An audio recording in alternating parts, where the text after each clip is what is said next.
Nostalgia is a powerful force. It wraps us up in the warm, comforting glow of childhood memories, bringing us back to simpler times and places where we felt safe and happy before the world turned into whatever it is today. It can be a beautiful thing, a refuge from the complexities of the present, but nostalgia has a darker side too.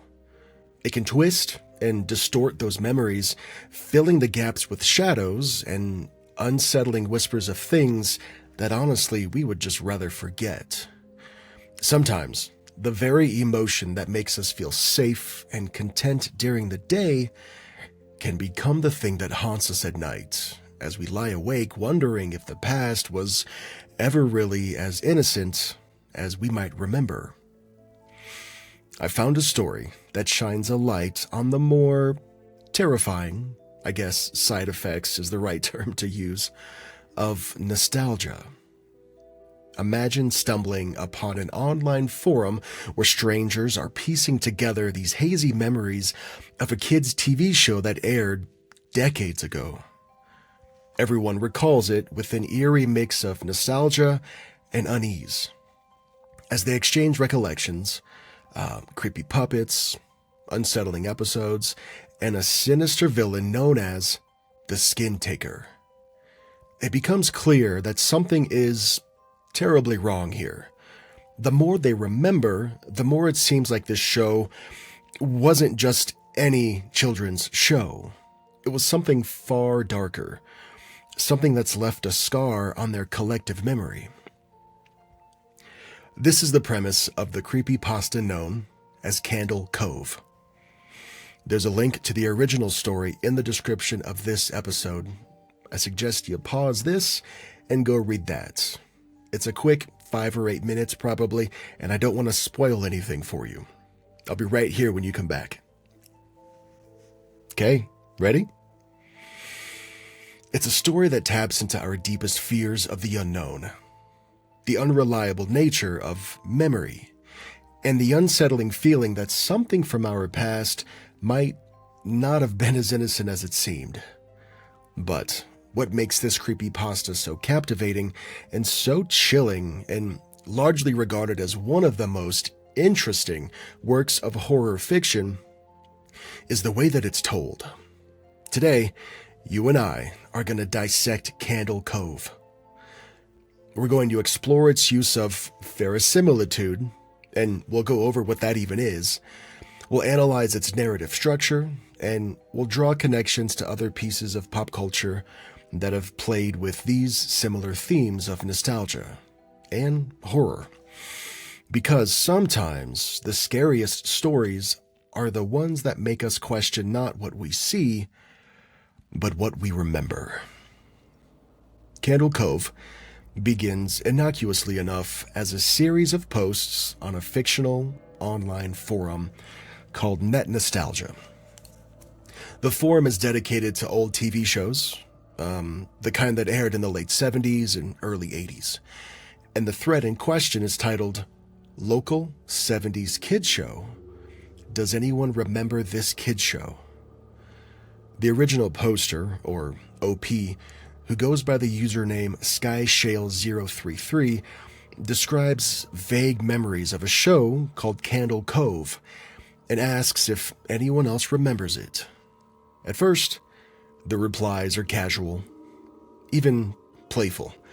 Users begin sharing fragmented memories like a pirate puppet named Pirate Percy, a talking ship, and a creepy villain called the Skin Taker.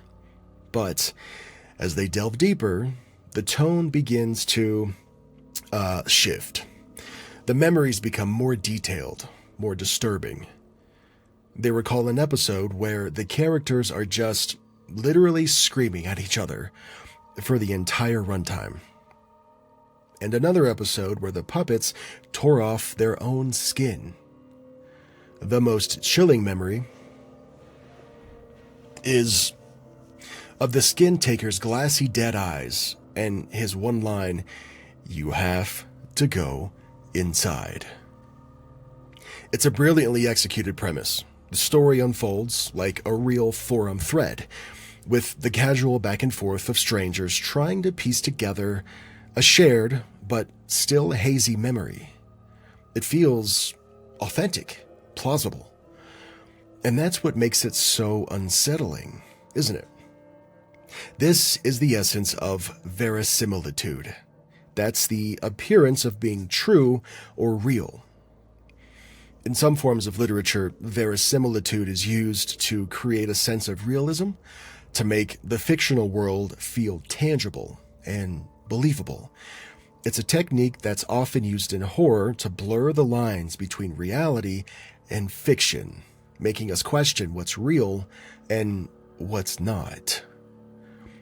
A surface-level example of verisimilitude would be to start a story in the middle of someone's day, and as the events unfold, we're made aware of the passage of time, either by the visuals on screen of the sun setting or by the narrator letting us know what time the events happen. I guess a deeper level of verisimilitude would be a series of blog posts on a fictional website, and every member has their own username. All the chats are recorded with timestamps and dates, and so on. In Candle Cove, the verisimilitude is so dang effective that it makes even us wonder, could there really have been a show like this? Could we too have forgotten something so dark, so strange, hidden in the innocent guise of children's entertainment? Candle Cove taps into the uncanny valley of nostalgia. Nostalgia is, by nature, a bittersweet emotion. A longing for a time that's gone by. It's a yearning for a past that's often idealized and sanitized in our memories.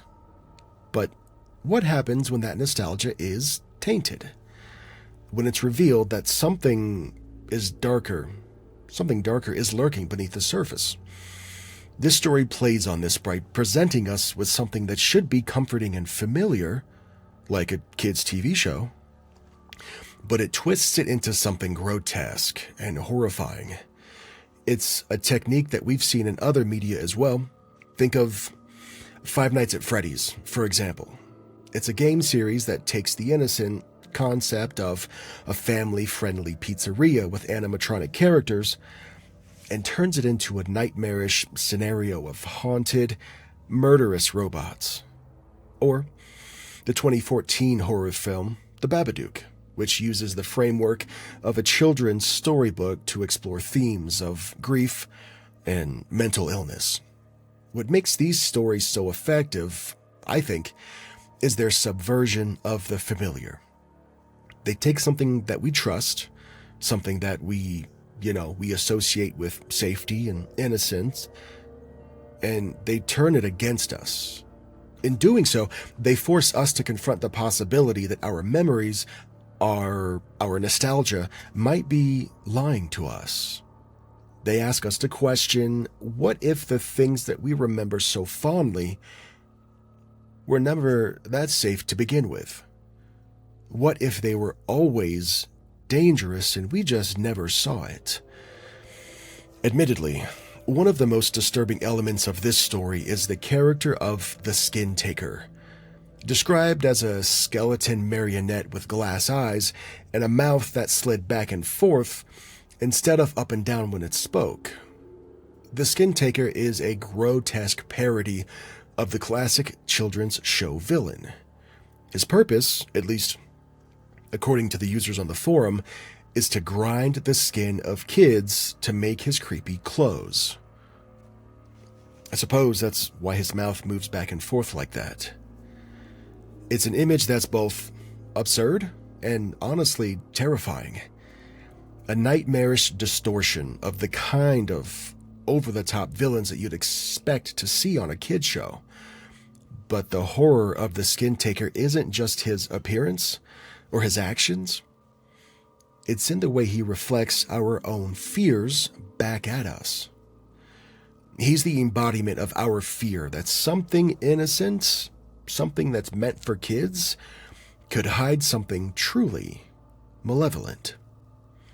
This idea of A hidden malevolence lurking within the familiar is a theme that we see in so many horror stories. In Stephen King's It, Pennywise the dancing clown is a symbol of childish innocence twisted into something horrifying. Clowns, like kids' TV shows, are supposed to be fun and entertaining. But in the context of horror, they become monstrous. Their exaggerated features and their forced cheerfulness turning sinister. The Skin Taker is terrifying not just because of what he is, but because of what he represents. It's the idea that something that we thought was safe could be hiding a darkness that we never could have imagined. He's a reminder that monsters aren't always hiding in the shadows. Sometimes they're right in front of us, in the places that we least expect. Candle Cove is a masterclass in verisimilitude. There's that word again. By presenting the story as a series of forum posts, it blurs the line between fiction and reality, making the story feel like something that could have actually happened. This technique is pretty common in horror, particularly in found footage films like The Blair Witch Project or Paranormal Activity, which use of the formats of documentary-style footage to create a sense of realism and immediacy. But what exactly is verisimilitude? The term comes from the Latin word verisimilitudo, which means likeness to truth. In literature and art, verisimilitude refers to the appearance of being true or real. It's a quality that makes a fictional story feel plausible. It makes the audience suspend their disbelief and accept the narrative that something could actually happen. In this story, verisimilitude is achieved through the format of the story. The forum posts, the casual tone of the users, the way they piece together their memories, it all feels genuine, like a real conversation is actually happening on the internet. And it's this sense of realism that makes the story so unsettling and awesome. It's not just a creepy tale, it's a creepy tale that could be true. The use of verisimilitude in horror is particularly effective because it makes us, me and you, question our own reality. It blurs that line between what's real and what's not, making us wonder if the things that we fear might actually exist. It's the same technique that's used in urban legends and conspiracy theories, which often mix real events and details with fiction to create a narrative that feels plausible, even if it's not true. This blending of fiction and reality creates a sense of unease that, really just lingers long after the story's over. It makes us wonder, could there have been a show like Candle Cove? Could we too have forgotten something so dark and so strange? And if you and I could forget something so strange like Candle Cove, then what else might we be forgetting? Candle Cove is, at its core, a story about memory. It's about the way we remember things, the way our minds piece together fragments of the past to create a narrative that just makes sense. But memory is a tricky thing. It's unreliable. It's malleable. It's easily influenced by suggestion and emotion. That's what makes it so terrifying. The forum users in Candle Cove are trying to piece together their memories of a show that may or may not have existed. Their memories are vague, fragmented, sometimes a little contradictory too. They remember different details, different episodes, different characters sometimes too. And as they share their memories, they begin to influence each other, their recollections blending and overlapping until they're no longer sure what's real and what's just imagined. This is a phenomenon known as false memory. It's where people remember events that never actually happened, often because of suggestion or social pressure. It's a concept that's been explored in psychology and literature for decades. From the infamous Lost in the Mall experiment, where participants were convinced that they had been lost in the mall as children, to the more recent Mandela effect, where large groups of people remember events or details differently than how they actually occurred. Candle Cove taps into this fear of false memory. The fear that our minds can betray us, that we can be convinced of things that never happened. It's a fear that goes beyond the supernatural. It strikes at the very heart of what it means to be human. If we can't trust our own memories, and if we can't be sure of what's real and what's not, then how can we trust anything? Candle Cove also explores the power of imagination. The forum users aren't just remembering, they are creating. They're taking these little fragments of their memories and they're building something new. Something that genuinely feels real, even if it's not. And that's what makes the story so compelling. It's not just about the horror of what they remember. It's also about the horror of what they are creating in real time. The final twist in the story is subtle, but I suppose devastating is the correct word. After all the forum users have shared their memories, there's one last post on the forum that changes everything. The user, SkyShale033, who started this thread, writes, "I visited my mom today at the nursing home. I asked her about when I was little, in the early 70s, when I was 8 or 9, and I asked her if she remembered a kid's show named Candle Cove. She said she was surprised that I could remember that, and I asked, why? She said, because I used to think it was so strange that you said, I'm going to go watch Candle Cove now, Mom, and then you would tune the TV to static and just watch dead air for 30 minutes. You had a big imagination with your little pirate show." It's a chilling conclusion that leaves us with, honestly, more questions than answers. I mean, was Candle Cove real, or was it just a figment of the children's imaginations? Were they all just sitting in front of their TVs watching static for a half hour, conjuring up these bizarre, terrifying images in their minds? The story ends on a note of ambiguity, leaving us to wonder what really happened, what was real, and what was imagined. I think it's the perfect ending for a story that's all about the unreliable nature of memory and the power of imagination. It forces us to confront the possibility that we too might be remembering things incorrectly, that our own pasts might not be as we remember them.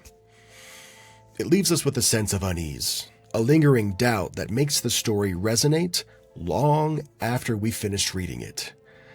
And maybe that's the scariest thought of all. Now, I've got a lot of different topics and themes of what I want to cover in future episodes of Bats for Brains, but tell me in the comments, whether you're on Spotify or YouTube, what you want to see me cover. I'll see you soon.